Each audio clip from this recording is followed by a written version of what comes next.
আসসালামু আলাইকুম। আমার আজকের রেসিপি হচ্ছে ঝাল ঝাল মজাদার ছুরি মাছের শুটকি ভুনা রেসিপি।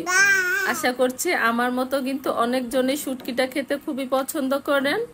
আর এই তো এইখানে কিন্তু আমি পরিমাণ মতো কিছু ছুরি শুটকি নিয়েছি। আর এই তো শুটকি মাছটাকে কিন্তু আমি ছোট টুকরো করে কেটে নিয়েছি এবং অফ স্ক্রিনে কিন্তু এটাকে আমি খোলায় টেলে নিয়েছিলাম 8 থেকে 10 মিনিট। যখন আপনারা শুটকিগুলো খোলাতে টেলে নেবেন তখন কিন্তু চুলার আঁচটিকে কমিয়ে টেলে নেবেন, তা না হলে কিন্তু পুড়ে যাবে, আর পুড়ে গেলে কিন্তু শুটকি মাছের ভুনাটা খেতে ভালো লাগবে না। এবার আমি ফুটন্ত গরম পানি দিয়ে এটাকে আধা ঘন্টার জন্য ভিজিয়ে রেখে দেব। তাহলে এটার গায়ে যদি কোনো রকমের বালি থাকে তাহলে কিন্তু সেটা চলে যাবে। আর এই তো ফিরে আসলাম আধা ঘন্টা পর। এবার আমি শুটকি মাছটাকে কিন্তু ভালোভাবে কষলিয়ে ধুয়ে নিব। আশা করছি দেখেই বুঝতে পারছেন শুটকি মাছটাকে কিন্তু আমি ভালোভাবে ধুয়ে নিয়েছি, আর পানিটাও কিন্তু আগের থেকে চকচক করছে। এবার আমি শুটকিটাকে রান্না করে নিব। আর প্রথমে কিন্তু দিয়ে দিচ্ছি পরিমাণ মতো পেঁয়াজ এবং রসুন। আপনারা চেষ্টা করবেন রসুন কুচিটা বেশি দেওয়ার জন্য। যে কোনো শুটকি মাছের মধ্যে যদি রসুন কুচিটা বেশি দেওয়া যায় তাহলে কিন্তু শুটকি ভুনাটা খেতে খুবই ভালো লাগে। এবার আমি রসুন আর পেঁয়াজটাকে হালকাভাবে একটু ভেজে নেব। রসুন আর পেঁয়াজটাকে কিন্তু আমি হালকাভাবে ভেজে নিয়েছি। এবার আমি মশলাটাকে কষানোর জন্য দিয়ে দিচ্ছি পরিমাণ মতো পানি। আর এইখানে কিন্তু আমি 3 টেবিল চামচ পরিমাণ আদা রসুনের পেস্ট নিয়েছি, কারণ এখানে শুটকির পরিমাণটা বেশি ছিল। আর দিয়ে দিচ্ছি পরিমাণ মতো হলুদের গুঁড়া।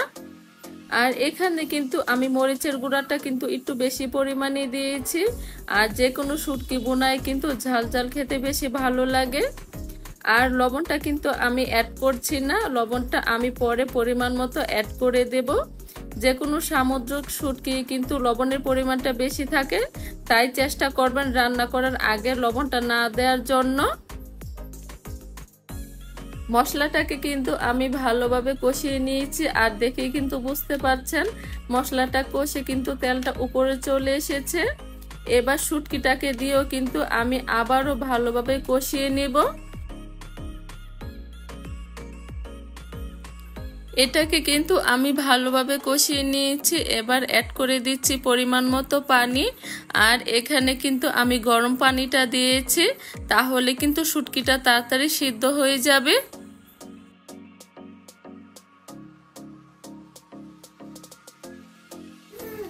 গরম পানিটা দেওয়ার সাথে সাথে কিন্তু ফুটে এসেছে। এবার আমি দিয়ে দিচ্ছি স্বাদ মতো লবণ। আর লবণটা দেওয়ার আগে কিন্তু অবশ্যই চেক করে দিতে হবে। আর শুটকি বোনায় কিন্তু লবণটা বেশি হলে খেতে কিন্তু ভালো লাগে না। এবার আবারও ভালোভাবে নেড়ে চেড়ে দিচ্ছি।